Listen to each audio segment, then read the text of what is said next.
ప్రతి విషయంలో కాస్త జాగ్రత్తగా ఉండండి అన్నారు, కానీ టైం బాగాలేదని ఎవరు చెప్పలేదు. మళ్ళీ దీన్ని వేరే రకంగా మీరు ఊహించుకోవాల్సిన అవసరం లేదు, కొంచెం జాగ్రత్తగా ఉండండి అన్నారు. అద్భుతమైనటువంటి జరుగుతున్నాయి. ఈ మాసంలో ప్రారంభం 3 వారాలు గత మాసంలో కంటే ఎక్కువ ఫలితాలు పొందుతారు. కోర్టు వివాదాలు తగవులు పరిష్కారం అవుతాయి. ఉద్యోగంలో అద్భుతమైనటువంటి మార్పులు చేర్పులు ఉంటాయి. నూతన బాధ్యతలు తీసుకుంటారు. నిరుద్యోగులకి సొంత ఊరిలోనే ఉద్యోగం లభించే అవకాశాలు ఉన్నాయి. అనుకున్న పనులు అనుకున్నట్టుగా పూర్తి చేస్తారు. ముఖ్యమైన ప్రయత్నాలు తప్పకుండా విజయవంతం అవుతాయి. ఆశించిన ధనాదాయం చేతికి వచ్చి గతంలో పెట్టిన పెట్టుబడులు లాభంగా ఉంటుందని కూడా చెప్పచ్చు.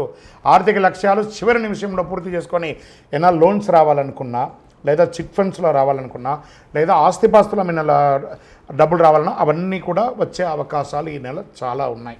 షేర్ మార్కెట్ స్పెక్యులేషన్ పెట్టుబడులు పెట్టడం వల్ల కూడా చాలా లాభాలు కలుగుతాయి. పెళ్లి ప్రయత్నాలు సఫలీకృతం అవుతాయి. రాజకీయాల్లో ఉండేవారికి మంచి సమయం, అద్భుతమైనటువంటి జాక్పాట్ సమయం చెప్పచ్చు. మాసాంతరంలో పెద్దలతో వాగ్వివాదాలు అయ్యే అవకాశం ఉన్నాయి.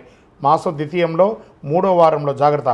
ప్రైవేటు ఉద్యోగులకి పనులు కాస్త మందకొడిగా ఉంటుంది. 23వ తారీఖు తదుపరి వేడుకలు విందు వినోదాలకి దూరంగా ఉండడం మంచిది. ఖర్చులు విపరీతమైన అవకాశాలు ఉన్నాయి. చేతిలో కాస్త నిలువు కొంచెం తగ్గుతూ వస్తుంది.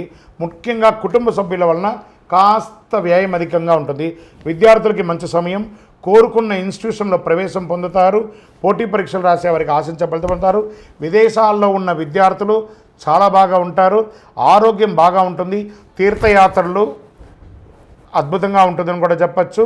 కాస్త కడుపుకి హృదయానికి సంబంధించిన ఆరోగ్యపరమైనటువంటి జాగ్రత్త పడాలని చెప్తున్నారు. షేర్ మార్కెట్స్ కూడా బాగుందని చెప్పారు. మీడియా రంగం వారికి అయితే ఇది అద్భుతమైనటువంటి సమయం. స్పోర్ట్స్ వారికి, డాక్టర్స్, అడ్వకేట్స్, ఈ యొక్క సర్వీస్ సెక్టార్స్ ఉన్న వాళ్ళకి అందరికీ కూడాను చాలా అద్భుతం అని చెప్పచ్చు. అదృష్టమైనటువంటి రోజులు ఈ నెల 2, 5, 7, 10, 13. అదృష్ట సంఖ్యలు 2, 6. చంద్రాష్టమం జూన్ 24వ తారీఖున 11 గంటల 45 నిమిషాలు రాత్రి నుండి 27వ తారీఖున 1 గంట 40 నిమిషాలు మిడ్ నైట్ ఆ సమయం వరకు చంద్రాష్టమం ఉంటుంది. ఈ 2.5 రోజులు చాలా జాగ్రత్తగా ఉండండి.